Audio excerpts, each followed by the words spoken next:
Have we started? We didn't clap? Yeah, no, you don't even need to clap. Because all the Da Vinci waveform sync. Wow. Yeah. I don't use a slate anymore. And everyone hates it. Yeah. James Dudfield He hates it. He was like, it just ruins the professionalism. I'm like, bro, you're the youngest one here. You should be more open-minded to adaptation. Yeah, that's it. Because it gets rid of an extra crew member. I was like, the extra crew member, man. Yeah. But look, the second ACs are great in terms of like non-clapping activities. Like, what does the camera need? Let me do what the camera needs. Yeah. What does the lighting guy need? Let can do The marks, put the marks down. Yeah, mark. Yes, that's I think the biggest. You like second AC. clapping activities, huh? I don't mind clapping activity. It's pretty good. You know what I'm saying? Yeah. So just a quick refresher. Here we have. Lucas Pacheco. I'm part of the Fat Crackers. The largest one. I wouldn't go that far. We got to bring a scale because we keep going over the same fucking topic about who's the fattest cracker. Yeah. It's And not here me. Here we have. Cooper. And Say what you're doing. Just trying to get paid, you know. Just trying to get through each day.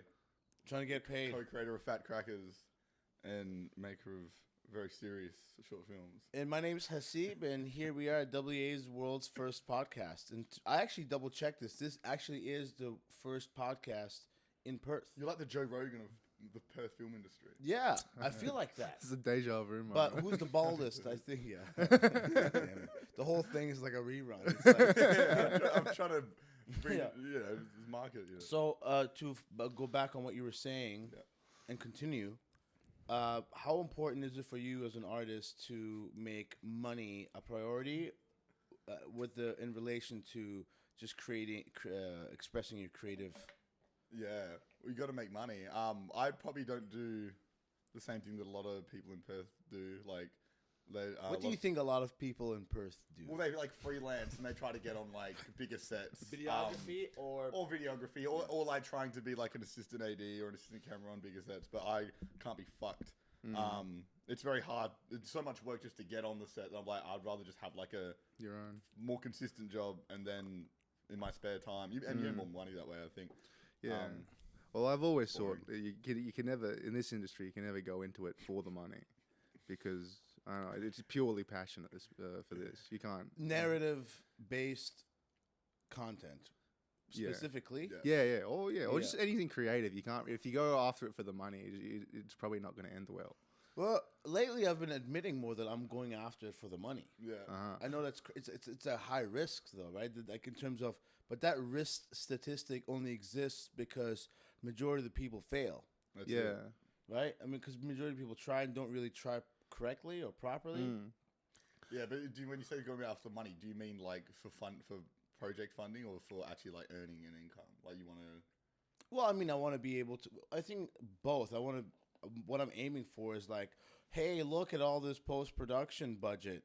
That means we get to fly around the world and go to different. You know what I mean? Like, I want that like lifestyle. Yeah, that'd be cool. And that's the thing. But the more opportunities you get through, funding, you're more likely to get flown to festivals. And But stuff. I think it's different for you because you didn't start out going after the money. You started out. Well, I'm assuming you started out just trying to make something, be creative. Yeah. Put something out there. I started just because I like the idea of just making something and putting it on a screen or whatever. It doesn't even have to be like a screen. It's just something that like you send your friends and your friends are like, oh, that's so funny. You did that. You know, like that to me was like, but then it kind of like grew as now I just want to continue doing that, but in a way where it's not just like, you know, screwing me. Yeah. Well, for how much money do you think that you've spent? Oh, that's not nowhere near as much as you In the last 5 years. But just like equipment, shooting. Yeah, well, you got a FX3, correct? No, the FX3 is my work one. That's mine, but the Blackmagic's mine. But it's not even that. It's not even the gear. It's all just like more the production-based stuff. But it would be, I don't know, probably between 15 and 40 grand. No, not 40. 15 Yeah, probably. 30, 15 and Honestly, 30. probably. But you did a feature and stuff, so that's way more. I mean, Claire's project, I hope this will fix me, which is, I mean, I think it's hilarious having like this coming-of-age Australian white chick story directed by me. That's one of the funniest things. Yeah, like, and that joke hasn't even like matured yet into like when I tell people the premise of that joke, people are like, "Where's the No. But I'm I'm the one directing it. And they're like, oh, congratulations. I'm like, it's still not there yet for people to be like, what the fuck's he doing? Yeah, I stray. You're stealing a living. Yeah, I don't believe when you go to film school and stuff, you're always told this like, oh, like the most personal stories are always the best. Like it has to be a part of you, which can help, but I don't think it needs to be because some people are also caught up like they make something super personal and they're so close to it they can't they think it's important purely because it happened to them, but it's like there's no interesting technique or what was your guys' take on implementation of it? He Ain't Heavy, since you're talking about that. Sorry? What was your take on He Ain't Heavy? Because I ended up sitting next to you, and I dipped. I didn't even stay for the Q&A. Yeah. I was like, I can't stay for this Q&A. I think watching He Ain't Heavy, you could tell that it was based on like a short. The Elevate project. Yeah, I think it was based on it. Which you recently got. What's the idea that you put into it? Elevate this year. Didn't you like? Yeah, I put in. Yeah. I'm cutting you off. You want to know what the Elevate? Yeah, let's go. Let's work our way backwards. Try to remember the questions we asked. I'm really bad at like log lines and elevator pitches, but the Elevate project was based off something that happened. One of my friends who's like a bit of a joker, doesn't display much genuine feelings. He texted one of my other friends that he loved him one time. And which you would usually think is like a very sweet gesture. We're all like, oh fuck, he's gonna like kill himself. Like, why else would he be saying such a genuinely nice thing? Yeah. But then I was like, it's kind of funny how like that's our first thought, being like he actually says one nice thing where like he must be going to kill himself. So yeah. Oh yeah. So that's kind of the premise of the whole thing. But it's hard to explain. It's a pure comedy, right? No. Dark comedy. I don't know. Like, I mean, drama, it's not, I guess. To me, it sounds like a dark comedy because the subject matter is pretty dark, but the lightheartedness of it coming from you makes it a comedy. Yeah. I just don't think, like, the market in Perth, like, cares for comedy. Yeah. No, you're right. I don't see many, especially with Screen West, because they want things appear very like filmic. So and comedy, and like if you look at like IMDb top 100, how many strictly comedy films are on there? There's not many at all. Comedy just isn't seen as very cinematic, and Screen West trying to lament themselves as like we all can see what their selection not what their selection process really is, but what they select afterwards. Like the people that did Bass and Dream. They got selected for the West Coast Vision funding, and they're doing about this like hiking trail from the Bill Barrett track. Is it called? I know. That's what the film's about. Right.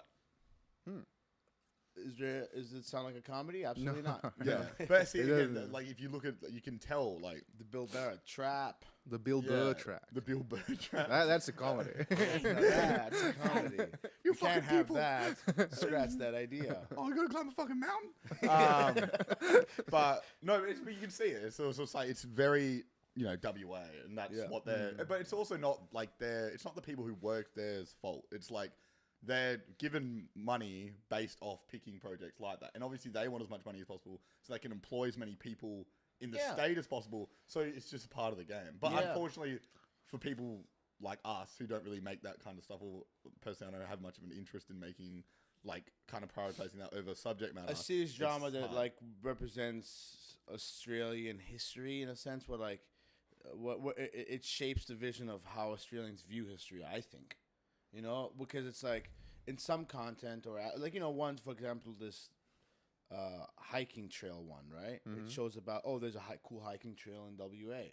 But like, for example, actually, was Sweet As Screen West? Yes, that was a West Coast Vision. What, that was West Coast Vision? That was very successful. That's like the most successful seemingly. What do you just in terms of like festivals it got into, the fact that it was on like a lot of streaming services. I only look at success at like now. I've been just looking at what the budget was and what the return was. Like, then no Australian film's ever been successful once. Well, no, recently, what the Runt? Yeah, exactly. I think Talk to me, exactly. Yeah, Talk to me would be the one, dude.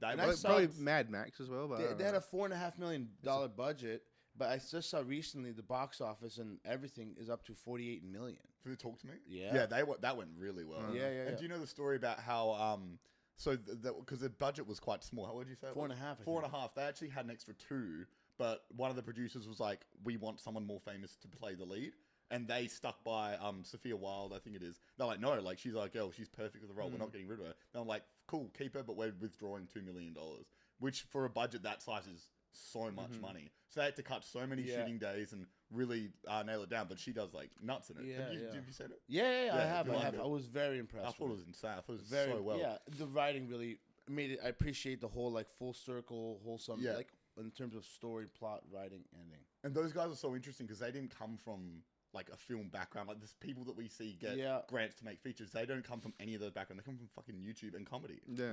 And they talk a lot about how comedy is similar to horror. Yeah. And yeah, they did great. And it's so different when you watch it. Like it's very Australian, but it's not like we're in the outback in the trail and like it's just It's Australian. I think it tells a universal story in Australia. The universal story for me was like abusing drugs and the fun aspects of it and the really dark aspects of it. Because I've done salvia, which really was like, I don't know what drug they were trying to like. I think it was about drugs and teenagers and like young kids doing drugs for the first time unsupervised.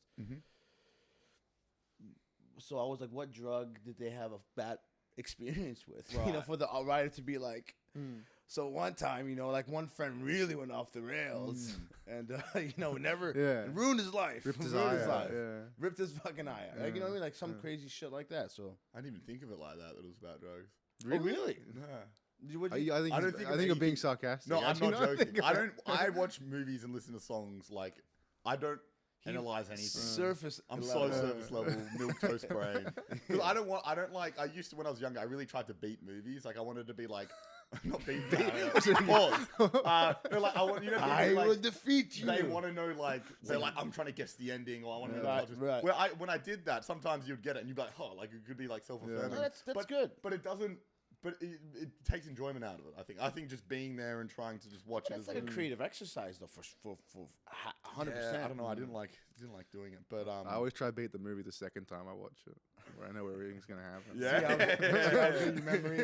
You still look at sitting there. He's still wrong. Damn it! Watching it with people who have seen it for the first time too, and you're like, I'll pretend I've never watched it. Yeah. I'm gone the night before. I bet you anything, he's gonna open that door. I bet you anything. Lucas, have you seen that movie? No, I haven't seen it. No, of course not. That's not a bad little premise. It's a sketch premise. Yeah. Well, that would be funny. Like my sketch premise is getting bad, dude. First 90 seconds is like he's sitting there watching a movie with someone. The guy like could be you, is just like guessing everything right, and he keeps looking over. And then the next 90 seconds is him being like, "Next time I'm going to suggest a movie. I'm going to watch it. I'm going to get everything right." And then like that happens, and then you do it, and you get everything wrong. Like, damn it, I remember wrong. You like misquote lines, and he looks at you like, you know, and then and I don't know. How does it end? I don't know what it is, but I remember seeing. I think it might be Community, but there was like an episode where like they all get together and watch a movie to make fun of it, and everyone's telling funny jokes. Oh yeah, and that one, and Pierce is just Pierce is just like fuck, I don't have any good jokes. So he watches it the night before. It was a whole writer's room and writes a bunch of jokes. And then when it starts, he's just rattling them off so quick. It's like that. That's funny. Have you watched? It's like that Tim Robinson sketch where they're all showing viral videos. Yeah. Oh my God. And then like he hasn't got one, and they're like, oh, he's like fuck. And so then the next day he's like, oh, there's a really funny viral video. Like it's called like Bozo Dubbed Over. And they pull it up, and it's just a video he clearly made overnight. Yeah. And he's like, "Oh, it's so funny, right?" And they're like, "You made this, dude." That show, I think you should leave. I think Tim Robinson's probably one of the funniest modern climate. Eric Andre. I don't know if you've seen. Like, I haven't really watched his shows, but like his absurdity level is just like admirable. Yeah, well, it really stuck with people. I mean, he's been doing that for a while, Eric Andre. Do you guys draw any inspiration off of Tim Robinson? I used to, when I first watched it, I didn't like it. Oh, I did not dislike it, but I was just like, this is. I was just kind of like. They tried to beat comedy. No, I was just kind of like ambivalent towards it, but the more I watched, the more I really liked it. And I just think each season is getting a lot better. Yeah. But no, in terms of like original sketch shows that I really liked, I was a big fan of the Chappelle Show, and then I liked a lot of Australian sketch shows like the Wedge. And stuff. Do you remember that? I didn't know anyone remembered the Wedge. The Wedge, Fat Mandy. The Wedge ran for like one season Dude, and then did got it? cancelled. Yeah, it pretty much did. It's how Rebel Wilson got her start. Yeah, Rebel Wilson was a big part of it. Yeah. But okay, so how does like Australian TV work? Is it just operated on a national level? You got no idea, brother. No idea. Who do you think we are? I don't know. Like people that lived in Australia and watch TV So in I Australia. can kind of try to get a stab at it because most TV in Australia is produced in Sydney. Right. And there's some independent production companies, but again, a lot of it's largely, funded by government bodies. But yeah, I don't know. I've been looking at production companies in Sydney, because I think I might be going over there, and not to like live, just to visit. But a lot of them, like when you go on their websites, a lot of it's just like web content. Like they're not making as much because no one watches TV anymore. So like it's kind of this blurry line where like TV stuff just is online stuff now anyway. Like production companies are producing game shows that are just posted online and stuff. That's the only thing like Australian media's putting out. It's like stuff like Neighbours, Home and Away, and game shows. Yeah, like Hard Quiz. And I guess the news. And then other than that, like there's no other. I guess reality TV. So like Love Island. Yeah, Bachelor. yeah. It's like those big three then. There's a very funny story when me and Lucas were in Melbourne at a film festival. It was like this big film festival, and they invite all these influencers to the VIP tent just to like try to make the festival look a bit more glamorous. Yeah. And these two influencers obviously like were there, and they probably didn't really care. I think they were for a reality TV show. I don't know who they were, but they didn't really care about like the movie. So I was like talking to it, but they didn't realize that all the filmmakers were sitting directly behind them. Yeah. And then like one of the girls was talking to something else. She's like, I don't get this film. And it was like a guy who I later met's film. And she's like, what's the point? Why is there no cuts? Like, it's just one long thing. It's so weird. And he's like, don't worry, ladies. I actually created this. Let me explain it to you. And they were like, shut themselves because they didn't realize he was like sitting behind them. Was it a short film? Yeah. Yes. Yeah, God, short films are just terrible. Like that's the best short film I've ever seen. The one that what's it called? Rose for Katrina. I'm a big fanboy of Harry Quinlan is his name. He made it. Okay. I think it's fantastic.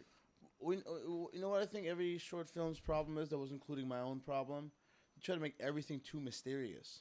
Start the beginning with like what, and then at the end you reveal it. What happens is the whole time the audience is confused, therefore disconnected, and doesn't give a fuck. Yeah. Especially like, if it's everything's too big in short films. Like it's like something. I'm like, just tell us what it is so the audience knows. And then that was my the first 15 short films of mine. I'm like, no, that was don't let him know anything. Let him figure it out. Let him think about it. But really that's engaging. They're like. People be like, "What's going on? This is stupid." And you're like, "You're stupid." Yeah, but the thing is, it's like it can be self-affirming to be like, "Oh no, I'm smart." But like with short films specifically, the smaller it is, the better it is in terms of like it just needs to be like a novel or like interesting concept, and then like if you have least amount of scenes, least amount of location changes, like just make it so small, and then I think it's always better. Talking about location changes. I have an assembly cut for episode 6 of the pregame. How exciting!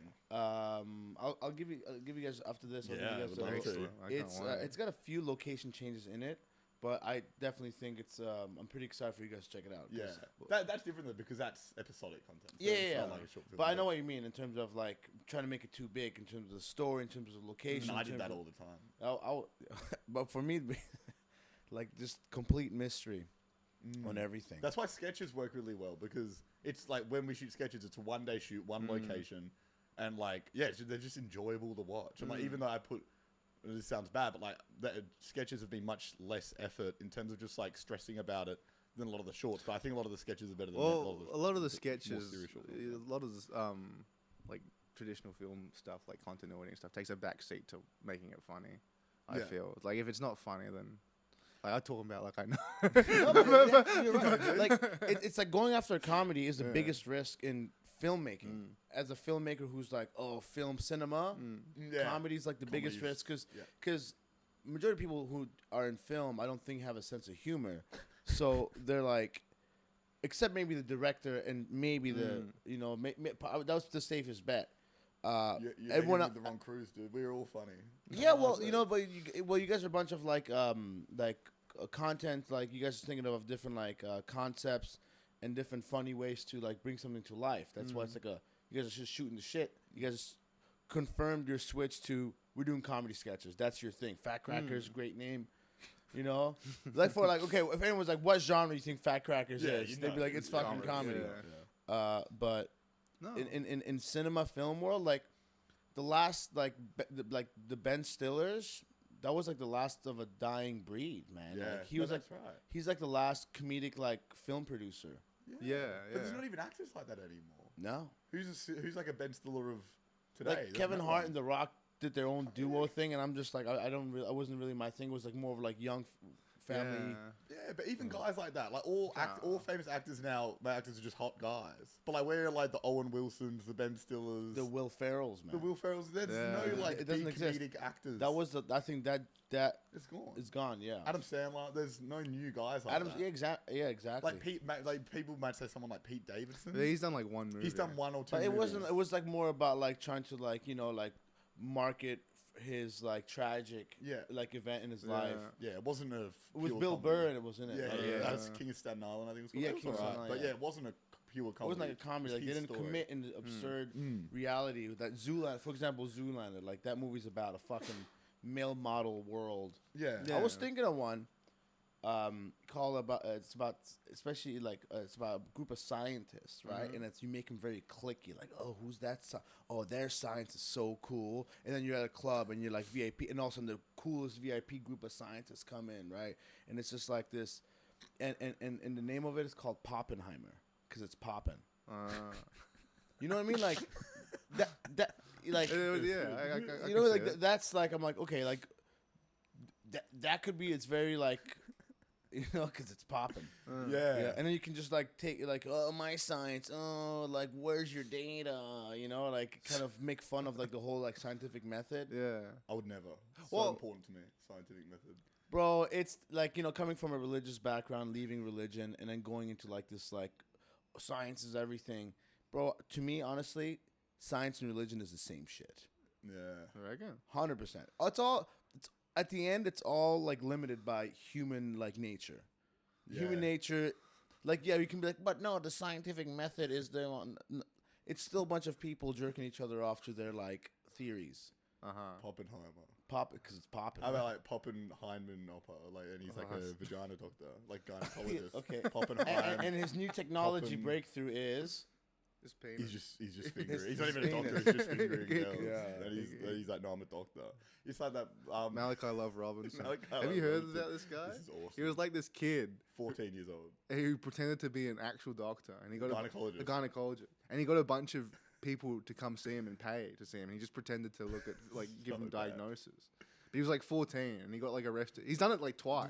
He got caught multiple times. But the funniest part is like when he gets caught, he looks like, when like you're a little kid and you like wear your dad's suit. Yeah. He's like coming out in like a clothes that are too big for him. He's like, these allegations are absolutely monstrous. I have not done this, but it's clearly just like a kid in like a fucking doctor's coat. Yeah. It's like it's honestly like when you watch it, it feels like a scare. how do these women look like that go to him? They have like no sense. A at lot all? of them, he deals a lot with elderly patients that just which don't is know any fucked better. All right. And This kid's got some severe issues. He's fucked. And he just gives them like over the store, over the counter kind of drugs. So sometimes he just gives them like vitamins, like take this and call me in the like morning. The Magnesium. placebo effect, but he just wants to see some old vagina. I think he just wants to be a. messed up. I don't know. If he, maybe it was for the vagina thing, but I just think. Why he wants to help? What do you mean? What is it for? Well, I thought maybe he just wants to pretend to be a doctor. He's Yeah. a doctor, dude. How It's a long ago- media hit job. How long ago was this? It's happened multiple times. Yeah, but I think the it first was time like- happened years ago. Okay, so he's not 14. He's like 18 no, now he's probably. Yeah, that's it. He's a statistic now. There's no help for him. There's no hope. His fire's gone. What a man. Yeah. Malachi Love. Bury That was him his alive. name, right? Malachi Love Robinson, which is such a fucking. And the photo, TV the headshot name. of his like doctor profile, he's like, Yeah. it's fucking sick. What's the kid doctor from the Neil Patrick Harris one? Is it Doogie Howser? Doogie Howser, Yeah. It's just that. He's like that. It's very funny. Yeah, I mean, that's to me. I like to look at a situation like that and go, let's dig and wonder what happened to that kid. Like Oh, see, I don't do that. you run the opposite Surface way. level again. Yeah, It's surface like- level. you just your defense mechanisms just kick in, go surface level. Yeah, I have to man. try beat the kid. What are you thinking? Yeah. Looking at the cat. Yeah. What do you think? Well, What do you do at home? Yeah. I thought it was funny. So back to He Ain't Heavy. What do you think about the movie? I Or you want me to go first? I thought it felt a little bit slow at the beginning, but I thought like the peak moments, like dramatic moments, were really good. But yeah, no, I thought the performances were really, really good, and I think I don't know. I've met like DVS like lectured us like once or twice at TAFE. I don't know him well, but we have a lot of friends that go to like Wasside, and he's like really studied directing and performance. Yeah. And I think that shows in the film. Like he went and studied with Stella Adler and done all this stuff. So I think performance-wise, it was really good, especially for a debut feature. Yeah. But yeah, again, I think it probably. I'm excited to see his next one. Yeah. Look, I have two ways of looking at the film. One, from a person that's making their debut feature, I feel like like that's a great first attempt to like tell a story, and I think he's probably looking at it and going like, I can't wait to do it again because there's so many things that could have been developed.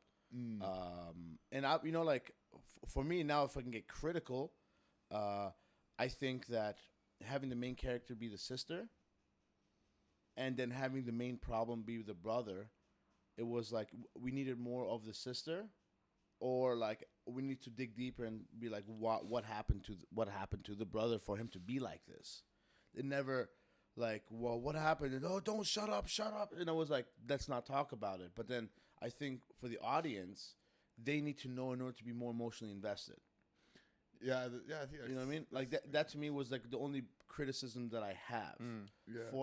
And I know because not to compare it to Rampage Electra, my first feature film, I look at it now and go, the writing was fucking terrible. In terms of like, why did I write it? Like, I just wrote it just write a story that like, plot's good. And I remember it took me 6 months to write it, but like, it was still like a rush job. As soon as I'm done writing it, we're filming. It's just cause I need to film something. I'm making a feature. Yeah. That's it. Like, I was like, I don't care. So, the idea of just like not sitting and having enough time to really dig into the script, that to me was, and that to me was, that's why I always say it had the potential to be a great film, but I think just because it's his debut and the limitations given with the budget, it was like over $1 million though.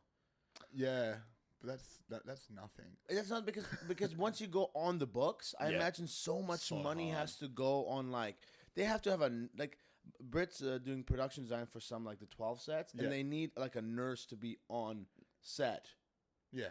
And I'm like, what fucking other job in the world do you have to go to where they have to have a nurse? You know what I mean? Yeah. That to me is bullshit. It's even for like Elevate. So like I applied for the 30K, and again, like it was so limiting once you start doing the budget. $30,000 sounds like a lot of money, but like having a little bit of money is almost worse than having no money at all. Yeah. Because when you have no money at all, everybody knows that no one's getting paid. You're doing it for passion. Yeah. Everyone knows there's no money involved. But once one person gets paid, everyone gets paid. You have to make sure that all these little things. So like think about all the night shoots that you did on Rampage Electra, right? If you could never do that amount of night shoots for like a Screen West, funded thing, just because it'd be so expensive. So is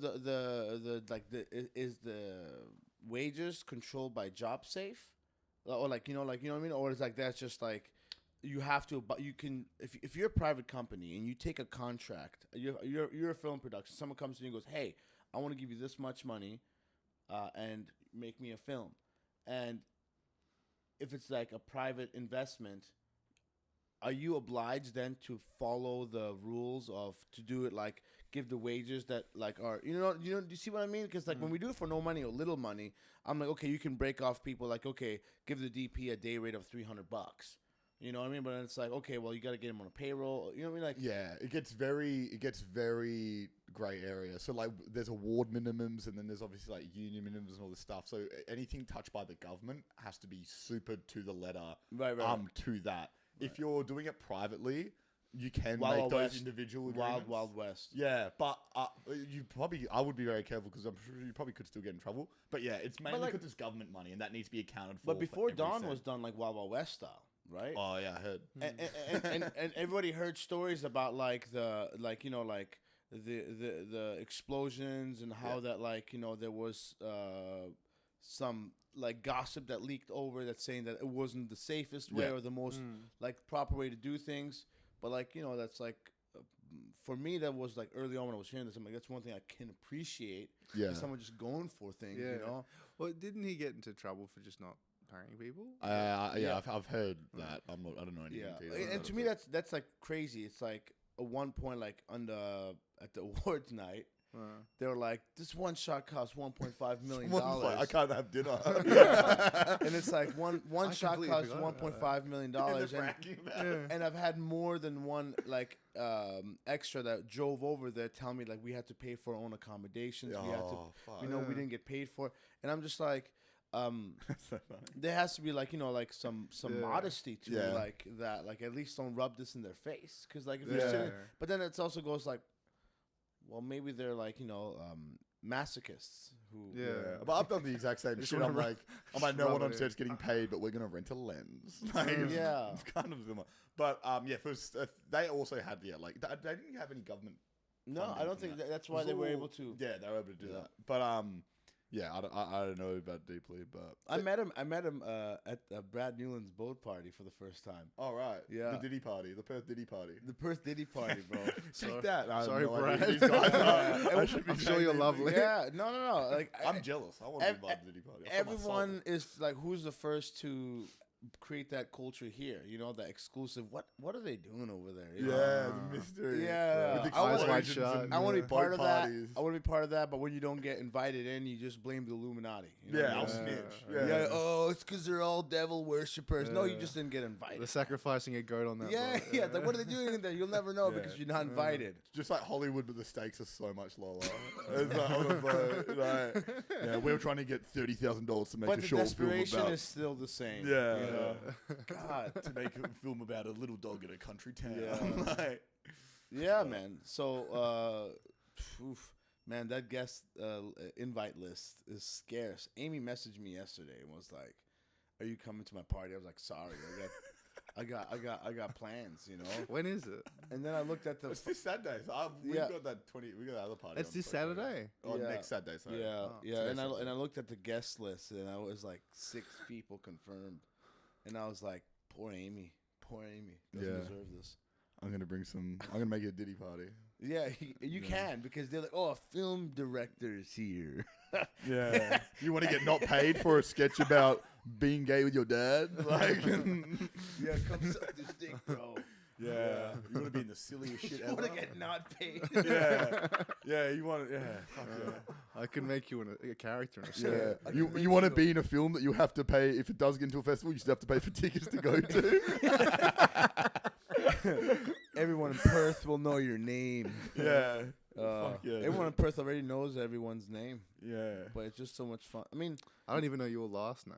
Yeah. I've tried. I've never say it out loud. I feel like I'll get it wrong. Kushkaki. And it's crazy. Like, in Afghanistan, they didn't. It was tribal places, so there was no last names. Last names was introduced to. Oh, right. So the last name was kind of built on like where they're from.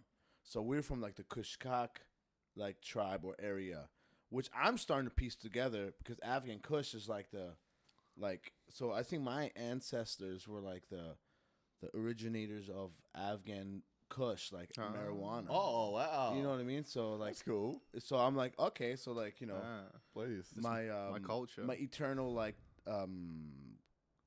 draw towards weed. It's genetic. Yeah, it's genetic. I'm from Subiaco. Born there. Then moved across the river a couple of kilometers away and been here my entire life. Have you lived anywhere else? No. Except the dark recesses of my mind. I spent a lot of time there. Yeah. But no, I've only lived in Perth. I probably should. I think we talked about this before, how moving away, going somewhere kind of like makes you work harder because you I'm gonna turn that beeping off.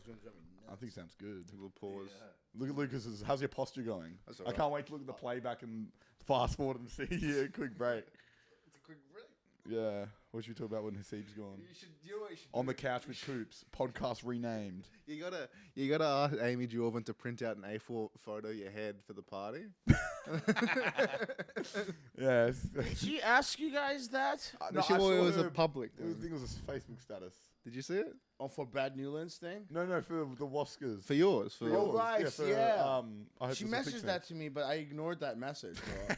I was like, I don't know. She's not. I'm sorry, Amy. I don't know what to say to that. Do you know the clip of in New Zealand Parliament where they rip the paper and they're doing the They're doing the haka? haka, They're yeah. doing that with Amy Sean's head. Come up to, yeah. Man. Have you guys ever seen the haka performed? I do it. I think so.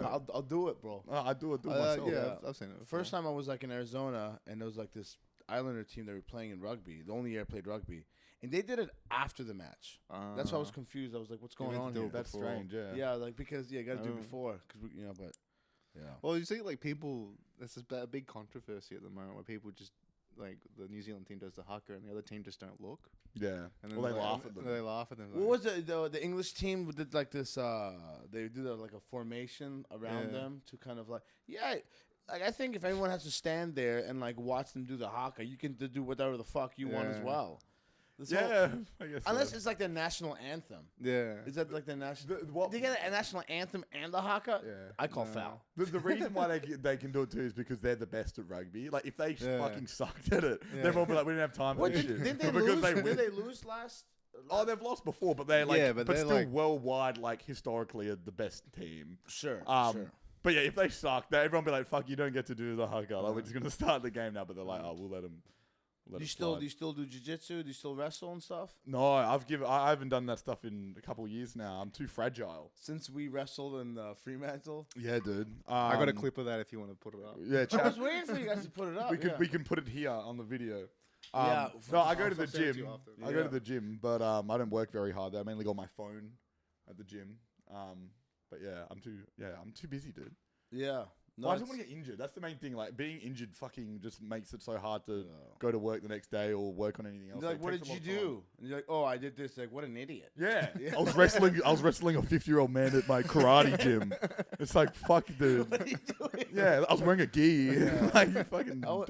I was 31 when I snapped my ACL. Yeah. You know, and my friends, because in America, when you play like American football, you're doing it only if you're like on the way to the NFL. Right.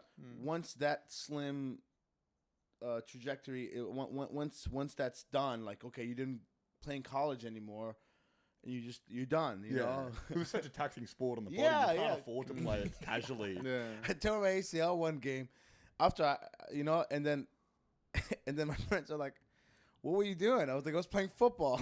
They're like, Really? "Why? Yeah, why? What are you doing? What are you doing, man? Yeah. What are you doing?" It's I was not like, cool anymore when past a certain age. and I was like, I don't know. Yeah. I just thought I could do it all. Well, have you you ever can't do it played all.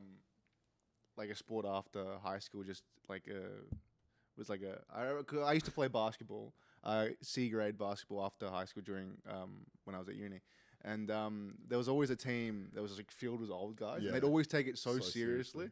And like if they would always like shoulder, they thinking it because it's basketball, and they're like, clearly not good enough for AFL. So Yeah. they come to basketball and bring AFL to it. So they just Right, shoulder charge. You're right, like, right. what's going on? It's gonna be me in like 20 years, dude. Yeah. I can't. That'll be my when I give up this fucking bullshit. Yeah. I'll just go and just beat on kids at C League games and Yeah. curtain. No, I'm open to like starting like a sports team. Like social. Like just like like guys and girls, so it's not Yeah. too serious. Volleyball. That's like usually Volleyball, the I good can one. do volleyball. Yeah, or like indoor mixed like basketball and netball's very popular. So what's you got any next sketches coming up? We what- just shot one 2 weeks ago, which we've edited. I'm not gonna and- say much, but I saw the one that you sent me for the rough cut of it. Oh yeah, Dude, like your you guys' work is getting exponentially better. Which man. one was that? that's the robbing a single guy one. That's my favorite one. Yeah, I don't like think it's that good. I don't think yeah, it's no, fair, right? it's packed It's so punches. funny. I've got no. Critical eye on it because you're saying that. I think like it gets so good. It gets so good. It gets so The good that ending's you're like, better. how do Yeah. you end Yeah. something so good? I'm so bad at endings. Yeah, but I think I'm terrible at them. You don't try. but is it done for you guys? You won't revisit it if like something else comes out of it. So Oh, you mean editing? Yeah, no, or like in terms of like writing an alternative ending. No. We, That door's closed. you That just door's move on to closed. the next yeah, one. Like, yeah. I think it'd be funny if we just cut it. Yeah, I think we cut have the thought of ending. a different ending, but with the sketches, yeah, like again because we're not making short films. My priority is just, like one day shoot, we shoot them, then we move on to the next one. Like we can't be too precious about it because there's been times where we've planned a sketch and then someone's dropped out and but like might not have the location and we do after that. You just got to shoot them, get them done. So but it's been good. But it's been doing that. We've gotten our reps in, and I think we know how to do it much better. Yeah. Where if we were always waiting for the perfect moment, Yeah. we'd still be ages behind. Yeah, no, I think that concept was brilliant. It's very like, you know, a lot of people feel the pain of that scene of walking in and you see the main character, the sadness of in their position. But yeah. Well, yeah, it's based on a true story, you know. Yeah, it feels true. Like, you know, like every guy's been there. Yeah. I think mattress on the floor. I won't say anymore. Yeah, it gets bad. Yeah. Yeah, I have another thing. What do you think about this idea? So it's pretty similar. You got like it starts with like a guy being like, "So we going back to your house?" And she's like, "I don't think so." Then she's like, "Oh," he's like, "Can you give me a lift home?" And she's like, "Fuck, okay, whatever." He's like, "I need to get home safe. You got to give me a lift home." And then on the way home, he's like, "Oh, I really need to pee. Like your house is closer. Can I just like quickly have a piss at your house? Like promise nothing will happen." Yeah. She's like, "Oh fuck, like you're really asking a lot." But he's like, I'm gonna piss myself or whatever." So he goes in the house. He's like, "Thank you so much." Goes in the toilet and he just. It does all this commotion in the bathroom. Yeah. He's like, "What's he doing in there?" And he comes out and he's just soaking wet. Yeah. He's just dripping. He's drenched. Yeah. And then he just sits on the couch. He's like, "I can't go anywhere. Look at me, I'm drenched." And then I don't know why. Again, endings is awful, but it's just so stupid. Okay, so the I'm ending getting sillier. That's the problem.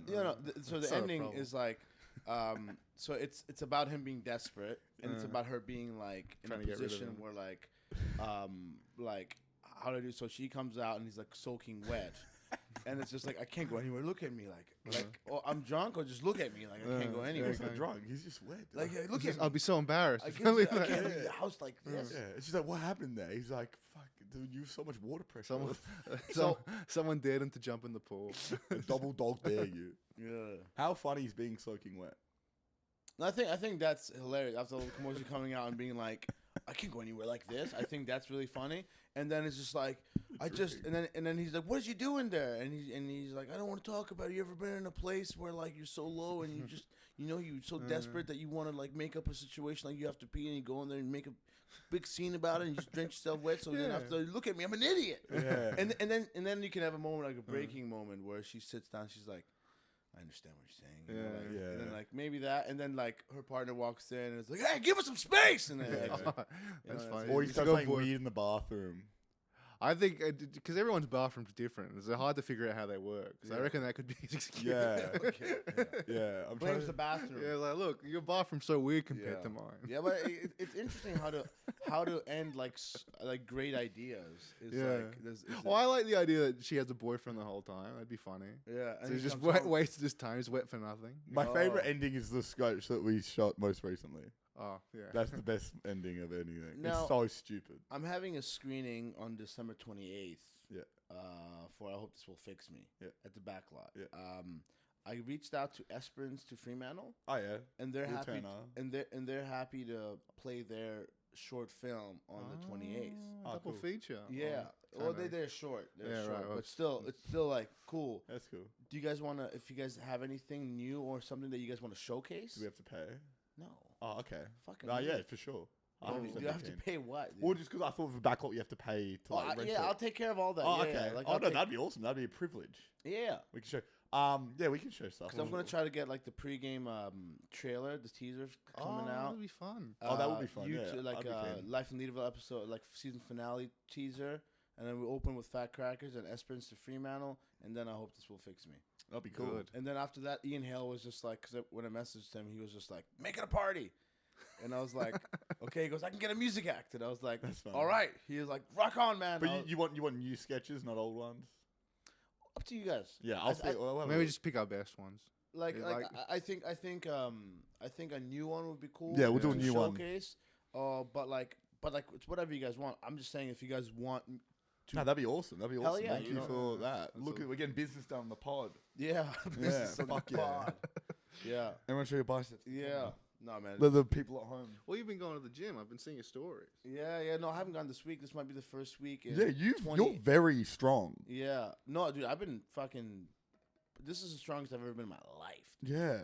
Yeah. Look, well, you and I was looking at your story. Yeah, they've elite level PRs.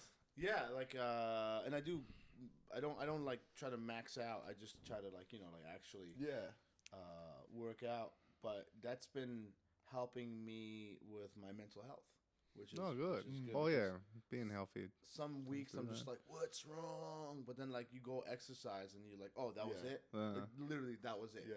Like I just had to get the heart rate up once. The blood pump. That's what these nerds in the film industry don't understand. That you can be an alpha Chad, make films, and lift serious amounts of weight. Yeah, you don't have to be like this, like like scrawny James Dudfield look. James Dudfield is actually pretty strong because he's always fucking C-stands. No. Like one time we were like practicing this like reenactment of There Will Be Blood, the church scene when he slaps him. Yeah. I'm a sinner, right? Yeah. We have the clip. Vanessa has it somewhere, and we're like, all right, let's practice the slap. He goes, James, give me a slap. And before I even fucking finished the sentence, he just like open hand, heavy palm, perfect slap. And I was like, all right, let's never do that again. I was like, never.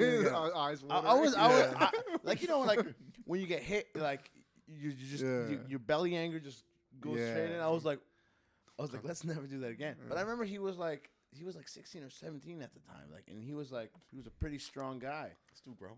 Well, he's got so much gear that he's always lugging around. Yeah, he's getting more and it's more. It's like gear. resistance training constantly. It's just fucking. He's got his mountains worth of C-stands and lights. I remember I helped him. Like he showed something commercial for me recently, and he just comes with all his gear.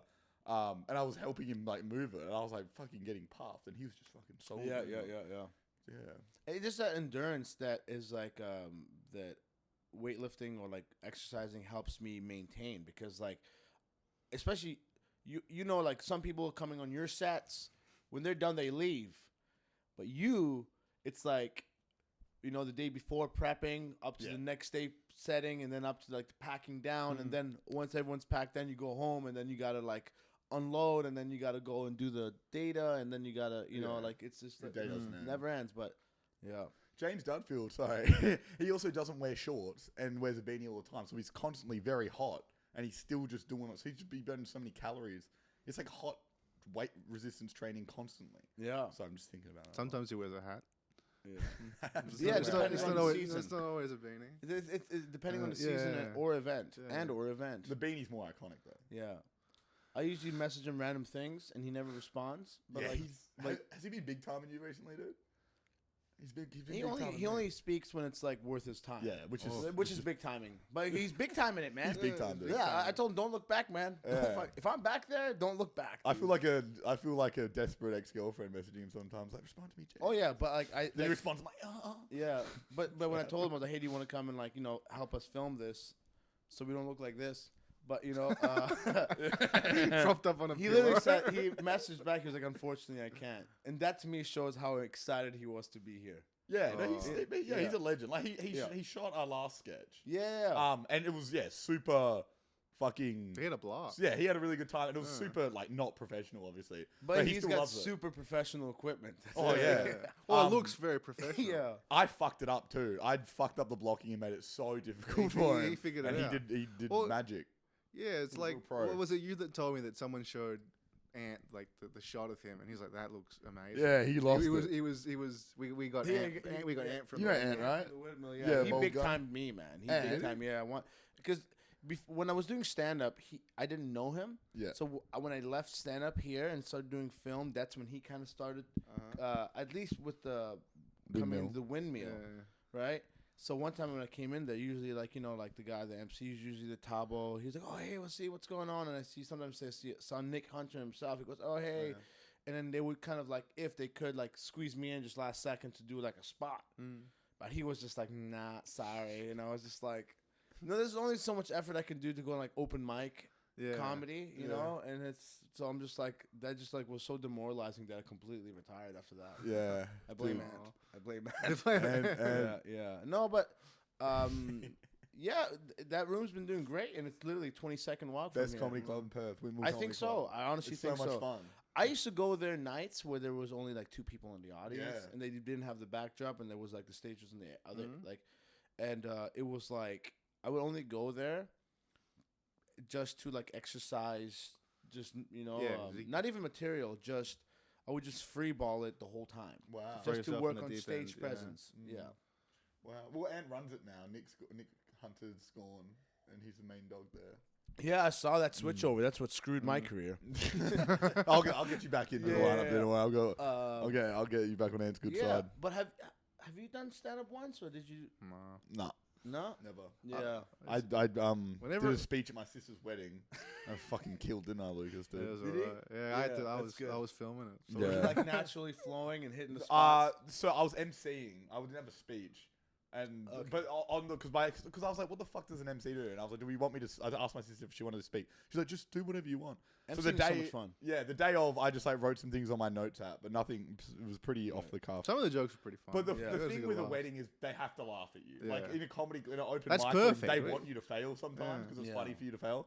But when you're in front of your family, and you know there was 100 people there, but like they wanted me. Yeah, to be. That's it was cool. very engaging. That you sounds like knew a perfect audience. Yeah, exactly. Yeah, I'm gonna yeah. say anything. I'm gonna laugh. Yeah, yeah. But I got a bunch of old guys hitting on me because one of my jokes was like it was a very generic joke. It was like a couple number of housekeeping rules. Number 1, smoke outside.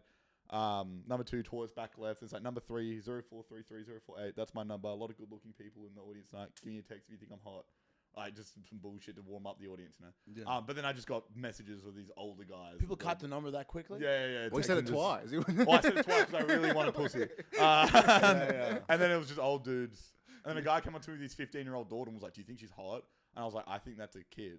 And he's like, yeah, she is. Got you. I'm like, no, you just pimping out your 15-year-old daughter What and making the it super. Yeah, I know that Yeah, sounds was like it's a weird. joke. That actually happened. I felt really... No, I was not joking at all. I felt so bad That for is this poor woman. weird, Yeah. man. Yeah, and I was said to her, I was like, take your fucking dad home. He's too drunk. I felt... He's like, because he was trying to do like an I gotcha moment. Yeah, I was like, That's- no, dude. You're that's Got weird. weird. yourself, bro. Yeah, I was like, you're weird. You Like, can't unlive this moment. you look ever. stupid and your daughter's super uncomfortable. There was a- Yeah, there was this a- is not a good look. Yeah. Someone needs to go check on them.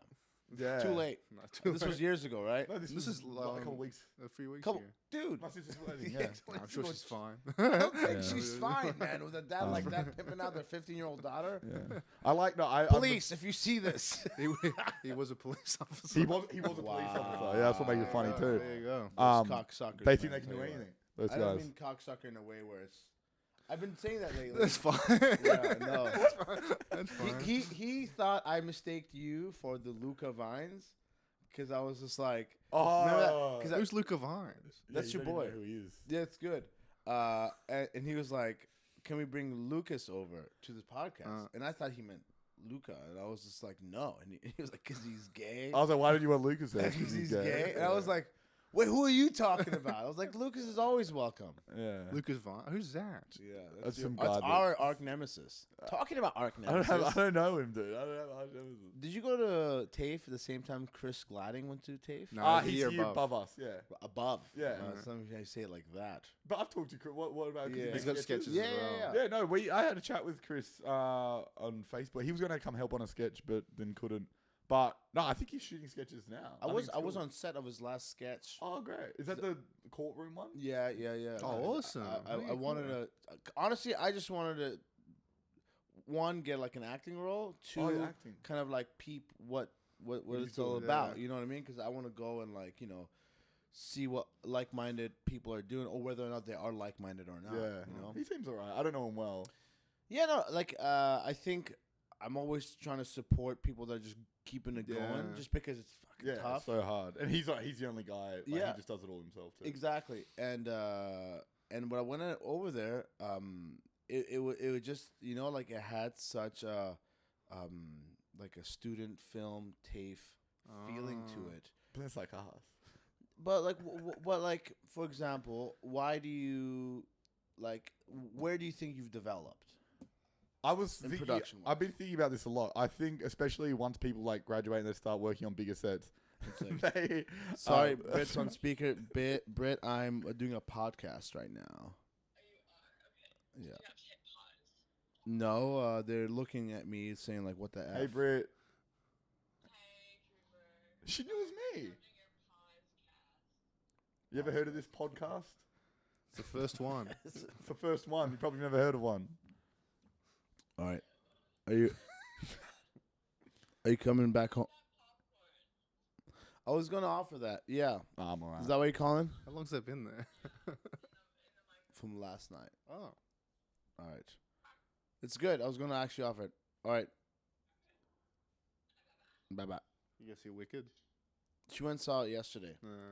But what do you think you've developed? No, well, I had this thought. A lot of people think, like when they start getting on bigger sets, they just act more serious and angry because they think that's what you're meant to do on a film set, and if they think that's what makes it more professional. But I still think you can have a very informal, silly set, but then still shoot things very efficiently. So I think it all obviously comes down to the director, especially when you're such a small set, you don't have all these ADs. You can still shoot things very well, and I shoot things much better than I used to.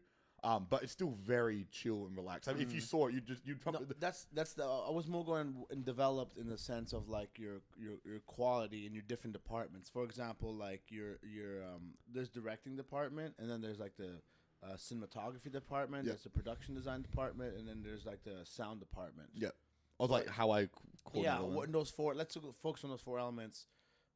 Maybe even writing. We can talk about if we get there. But like you see, like for example, directing. Very briefly, how do you think you've developed in that category? Through these sketches, what do you think these sketches has helped you to develop in your direction? That like that's so bad. Acting is overrated. That's what I think. And your take on what you've think through these sketches learned directing. For directing, well, I guess it's different because whenever I've directed, like I think I directed 2 of them. Yeah. It was always my friends. Right. Yeah. So it's very different to direct your friends because you can kind of say whatever you want. Well, but when it's an actual actor, like when the My Dad Loves You sketch, we had live. I'd never met Michelle before. Me neither. And that was a bit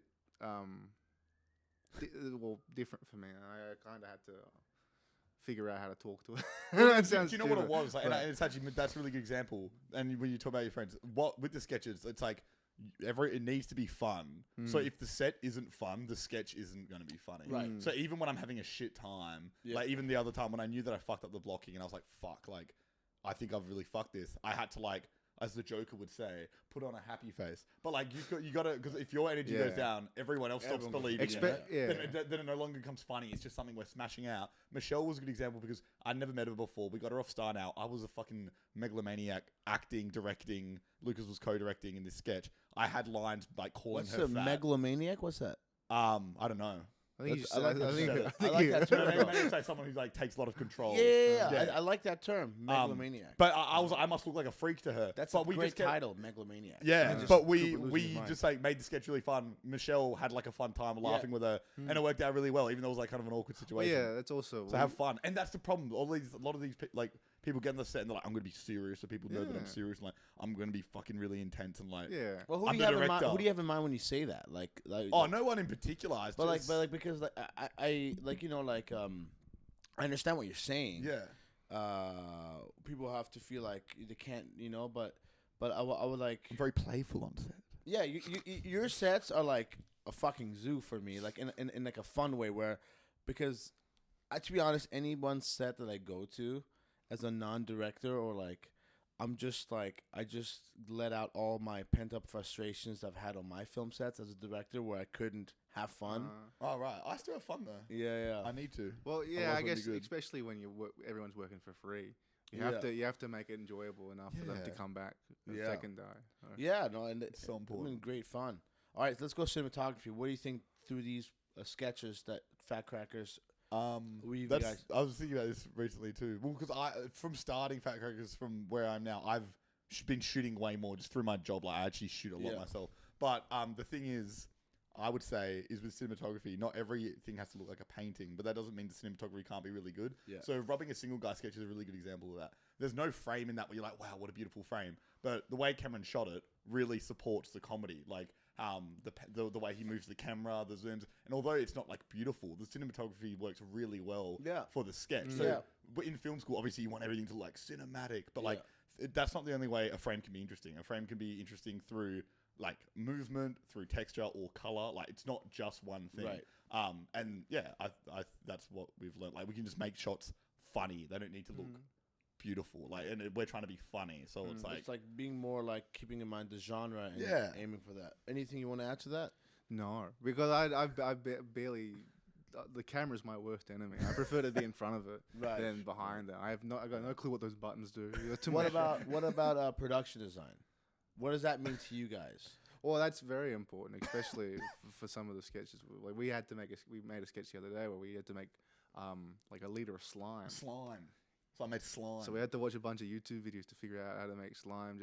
And like that was one of those things where it had to look good. So so if production design was bad, it just looked like water. Yeah, but we don't have like a production design person. Which it would be nice if we did. But it's also like, firstly, not many people in Perth, which is obviously shout out to Brit, she's great at it. But like, we don't have someone who's like wants to do that all the time. Have you ever asked her to production design? I was gonna maybe talk to you about something. I talked to her.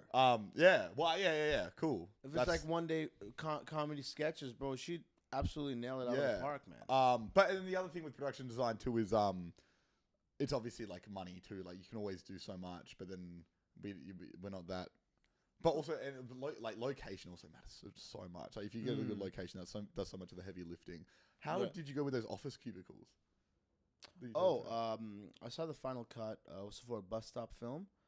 I saw the final cut not too long ago, and it was brilliant. Like those office cubicles they had a space to put the office cubicles in and fill them out. So did you rent them? No, they're ours. Oh fuck.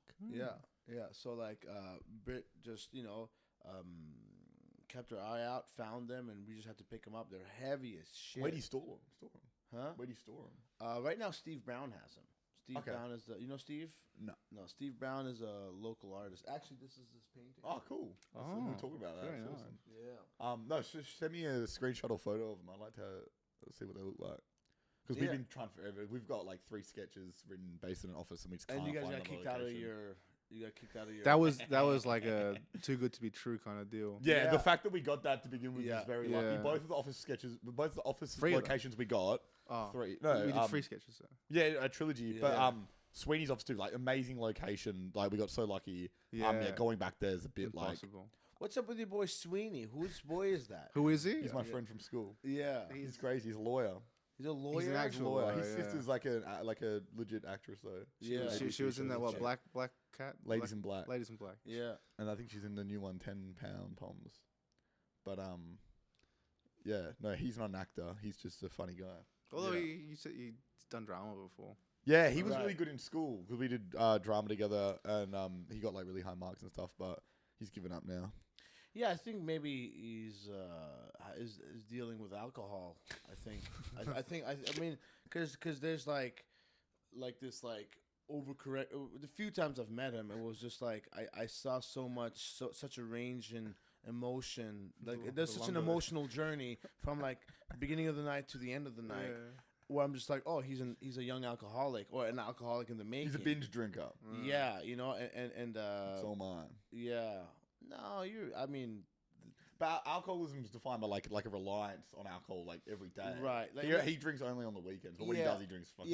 Yeah, and it's like he wants this is me speculating. He wants an aspect of his personality to come out. Yeah, you got to ignite that fire in him that you're an actor. You're a comedic actor. He's our Adam Sandler we're looking for. He's He's the Will Ferrell. We just got to motivate him. Yeah, I mean, dude, everyone for themselves, man. Yeah, but it is an interesting point because he used to do more creative things, and now he just works full time. So maybe he wants to do that, but he doesn't. He reads a lot. Let himself. What? He reads a lot. He doesn't read. He does. He listens to audiobooks. He fronts. Yeah, he pretends to read. Yeah. I've got a very funny video that I want to show you. It's upside down. I recorded someone on the Rampage Electra set in the green room pretending to read a book. They had a book out and they were pretending to read it, like because they were flipping the pages either really fast or like really slow, and I thought it was very funny. Well, no, maybe the speed. Who was it? I'll show you afterwards. Just say it. No one's gonna. I can't remember his name. No one's gonna watch. I can't remember his name. Just say it. I wish I knew. I can't remember his name, but I'll show you. It's very funny. Right. And sound. What's anything that you guys have? Last but not least, sound. The 5 pillars. Sound is something that like we rarely experiment with because we don't know it that well, and when we have experimented with it, it's just gone terribly. The lapel mics. Oh wait, okay? So the sound recording and design, like which ones? I'm just talking about sound in general. Like how through these sketches, how have you guys developed your craft in sound or understanding what how do you like what do you look for to get good sound? So we've got our own gear. I pretty much just set it on like an idiot-proof setting. Obviously because in comedy there can be a lot of highs and lows. Sound could definitely be better, but again, the other thing is similar to production design. It's very hard to find someone who's like wanting to just do the sound and like often, just organizing things last minute. We set it up, but in terms of sound design, for the sketches, I've like done so much more work on that, and the film that we partially shot here, Mr. Wonderful, I did so much sound work on that. It's insane because that's very music orientated, that one. Right. And recently I recut it for something, and it's recut something. Jesus. Recut it, but I'm really happy with it. It turned out, and I learned a lot about doing shit. Yo, where can we see this? December 28th, maybe? No, can't, unfortunately. But it's you got it locked in somewhere. Maybe, yeah. That's good. That's awesome. Yeah. Secrets. I'll tell you when the camera's not recording. Anything potentially in WA made? That will be there. Okay, cool. Yeah, but something else probably before that. What's before that? You have to find out. Oh, that's exciting. Secrets. Yeah. He's keeping secrets. Yeah. So I could lose it if I say it. So no, yeah. Fuck it. It's not worth it. After the Oscars. It can't be. Yeah. So yeah, let's talk about. I want to talk to you guys about the awards night. Oh yeah, you know, yes. Because Fat Crackers was nominated for best or like narrative, or not narrative, same or like category, innovation web series. Same category as yourself. Yeah, which Life in Naderville was like an innovation in web series, and I truly thought, and then Backstage WA as well because they do a podcast. But they only, I think, most of their last season was like end of last year, beginning of this year. So, and it was the two other art studio space. Yeah, I'm not sure, but like for me, that was what our involvement. What did you think overall of the night? I had too many beers. MC was really funny. She said retard. She said retard. She said retard. I couldn't believe it. I was like, I feel retarded. And I was like, the whole crowd's oh. I was like, she said she's dropping hard R's over here. She didn't apologize for it either. No, she apologized for something else. That was awesome. Yeah. Because it can be a bit boring, those award nights. It's just because you're not watching anything. It's just people talking. So, especially when you fucking lose, you're like, oh, this is boring. Yeah. So her doing that was added a bit of texture to the night. I don't support it, but have you guys seen any of the documentaries? No. Well, they made that one. A lot of them aren't out. A lot of them you can't watch yet. Yeah, what's the one that one that kept something about flower, wildflower, something in the wildflower? Yeah, that one kept winning. It seemed interesting. I mean, I definitely want to see it. Yeah. What did you guys take on best performance was won by documentary performance? Yeah, that was weird. How can you act in a total weird documentary? But and I guess this is like a more serious subject matter that I want to talk about. It's just the direction that this is going in terms of this being recognition, who it's getting based on the judges recognizing the award winners. I just this year I just felt like it was very stuck to an agenda, and it's not surprising. If you're in charge of something, and wouldn't you want to do exactly what you want to do? If you want to make the community feel more recognized, members of the community and then you put on an award show and you make the people that feel neglected, giving them an award. I feel like that's what was happening. Without getting yeah. You're like, anything, dude.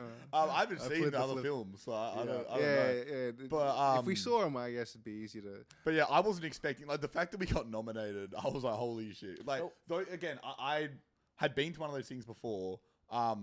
and similar to what we're talking about with like the other films being produced, I know what they're looking for, so I wasn't caught off guard by that. Yeah, like, and especially because it's very WA based, right? Like that award ceremony is for WA based stuff. If you watched our sketches, you wouldn't even know that they're shot in WA necessarily. Yeah, but that content's very. But WA. I think it's WA content. It's WA content creators. It's not about like content In that's in like that shows WA, and I guess like it's like okay, so if you're in Sydney, you make content that's like about WA. Like no, it's about everyone that's in WA making it. No, I agree. I prefer that, but that's just not what. Yeah, it is. exactly. Like I said, I think for example, Fat Crackers, Life in Leaderville, very comedy. Yeah, I don't think Perth or WA is ready for comedy. Even Life in Leaderville's about a location in WA. Yeah. We were like, ours had nothing to do with it. So. But I just still think no one's doing what you guys are doing, and I think thanks, man. That's more like impactful to like the society that in WA. Like that's more of like a relevant. For me personally, I think that's way more relevant to recognize and encourage to keep going because opposed to just like governments trying to like recognize like groups of people like that's going to make up for all the neglect they've done towards the Aboriginal community. I think, like there's like the reality of the situation, which is pretty messed up. And it's just like, let's just give awards and then that's going to make everything okay. And I know, I mean, like this, I'll say it, bro. I'll say it. I'll fucking say it. I think it's just such a different thing. Like, and again, the fact that we were there, it's like, I know, like, because that is weird having the best performance be from someone in a documentary. That guy is an actor though. Yeah, he's an actor. But he went up twice that night. I guess what it was though. Again, I haven't seen the documentary, but I want to see like, it. It seems like he does performances within the documentary. Oh, okay. So whether like That's even though it's a true. documentary, Right. he does like a speech or a ceremony or whatever it is, but that is a performance. So that's what was it called? Guess what it is? Something in the Wildflower. Well, like he got up and did a performance like as his speech. So I think it was probably stuff like that. I imagine what he did. They all want to see us dead, or they all want to see us. They're waiting for us to die. They're waiting for us to die. What's it called? Wildflower. I imagine that's what he does. That's the type of stuff he does. I guess it's called best performance, not best actor or actress. So I guess I guess it makes sense. Yeah, And when he did it live, the performance got me, so I was like, fuck. I think he was a bit sauced up. Do you really think? No, I don't know. He was sitting right in front of us. Yeah? Yeah, he was. That was just from the heart. Yeah. Scared the shit out of me because I was like lighthearted. Luke is like, because people wait when they want to see. What do you say? They're waiting for us to die. They're waiting for us to die. When he said that, people instinctually had like this nervous laughter. Nervous. And I was like, I was like, no, why are y'all laughing at? Yeah, like, this is serious shit. Yeah. Well, people's natural instinct to have that nervous laughter, but fuck, dude, it worked. Like I was like, fuck, I feel terrible right now. Like what's happened? Like and I listened. So.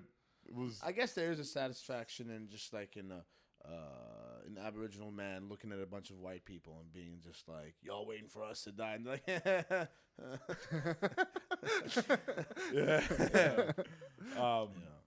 But you can't say anything because you're just like Subiaco white. Subiaco white boy. And added out. I'm not saying anything. You got some. But you can say something. I won't say anything. Yeah. I'm being honest. Like it's I think. Yeah, like for those type of awards that are WA based, it makes sense. Like that's kind of their space. What's dick jokes and being gay with your dad isn't that relevant to WA? Like, it doesn't upset me that much. Yeah, I don't think. I never expected to win. And also, I genuinely think like. Yeah, that stuff's way more like impactful than us. Yeah, really. Yeah. But it's just interests. No, but what did we lose to? What did Fat Cracks? I've got no idea. I don't even know what it's called. Something Roan. That was the annoying thing about this. Is what I'll say. This is my hot take. Everyone went up there and did their speech and was like, everyone in the other like it was great work in this category. It's like, motherfucker, you haven't watched anything in the other in your own category. Firstly, because a lot of time you can't. Yeah. And then like people in our category, like I wanted to go up there, like if we did win, and just be like, I watch nothing else in our category. Yeah. It's not as good as ours, and then just take my shirt off or something.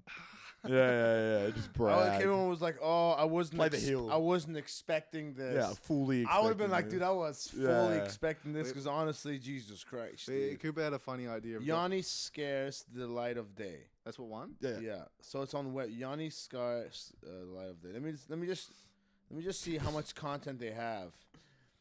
Because What were we gonna say, Lucas? Cooper had a great idea of going up. If we ever won, go up with handcuffs and just handcuff yourself to the podium.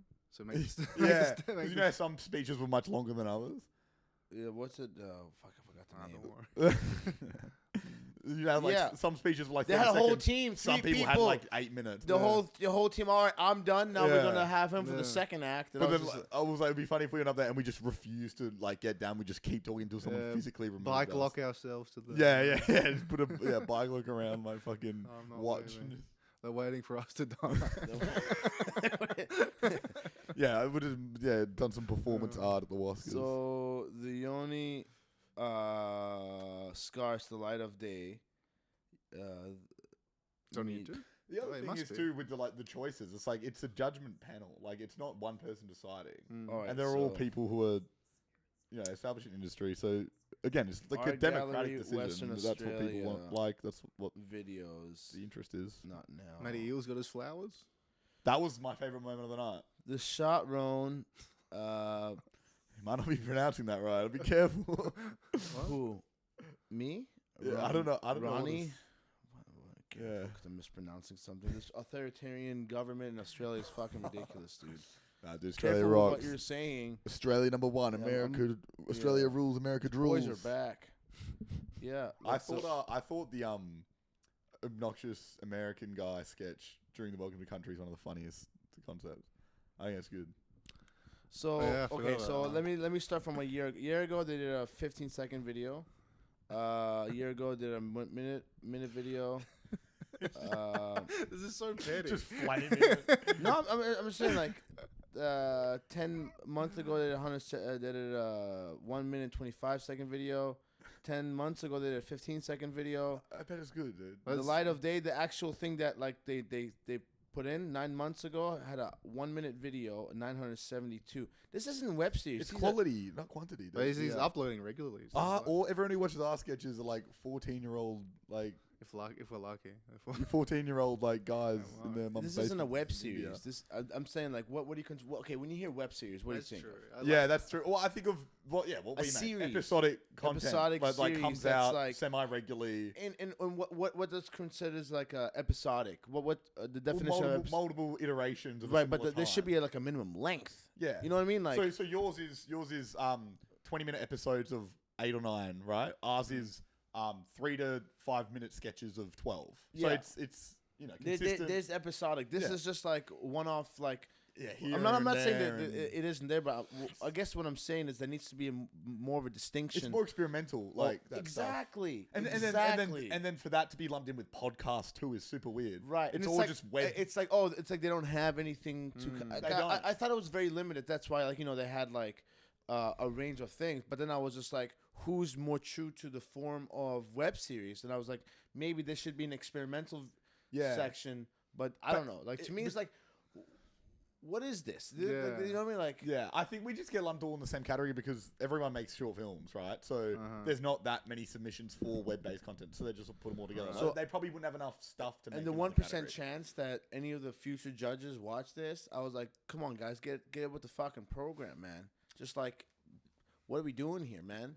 You want to fucking just a circle of people jerking each other off? But that's what awards nights always are. always that, is, like, dude. I know. I'm just upset. I've never. Yeah, I get way more. I want to be jerked I'm just off. blaming the Aboriginals. I'm brown too. Oh, it's their fault. Yeah, You know what I mean? The agenda award-winning night. But what's really bothering you? I didn't win. I wanna It be- sounds really lame and like corny, but I get like way more validation of just like having something play in a theater and like hearing people laugh and enjoy it than like getting an award by a panel that from people. That doesn't really Yeah, matter yeah. to me much. Like I really like, just Well, having that screening at the start of the year, watching the sketches with people, everyone's laughing. Is like that's what I want. That's what I want. Well, yeah, and also like, say you did win, you go up there, it's like, okay, how many people actually watched it, right? Yeah, no, but And everyone for hates me- that you 'cause- won. But for 'cause they me, didn't. like I think that's a great opportunity for like to People like, be watch like it. guys, go fucking watch it. Yeah. You know what I mean? It's Like, free. Still It's would- out there. The people still wouldn't. No. Yeah, no, but like there's like a less than 5% chance in the whole audience that someone remembers that. I'm just making the statistic up, I don't but know. like as like you just being a nominee that just kind of went to waste over something that's like, who needs that like platform more to push product? Is you and I. Yeah, that's actually a really good point. You know, over like Yoni, Scars of Light, who is like they're making these one-off 30-second to a minute videos of like they're not like it's not a web series. Yeah, not, and it's also like a government. Like, it's not a consistent effort funded, like not independently. yeah, where, like it's not episodic. It's not like episode 1, episode 2, episode 3. Or like you guys have like season 1 Fat Crackers is done. Niggas coming to season 2. Yeah, like you guys need that platform more. I need that platform more. And the nomination is great itself, and we like that's why I was trying to do this before the award show because no one fucking cares. Yeah. But now we can bitch about it. Which is good. Now we can bitch about it, you know. But like, for me, it's like that was more important. Yeah, but then I guess being there is already the platform. But you're right. I think it would be nice for the winner to like have their moment, and then that's like their springboard to develop further. But yeah, like again, and I don't know much about that project, but I can't imagine that's going to be something that's going to be continuing for years And after. it was documentary style as well. It wasn't even like a content like an episode. You know what I mean? Like like what like when's the next one of that coming out? yeah. What are the future plans for that? Whereas I was ready to rub it in you guys' face, but you that were. itself would have like shed light on you guys. Yeah, I mean, if you won, I would have been happy.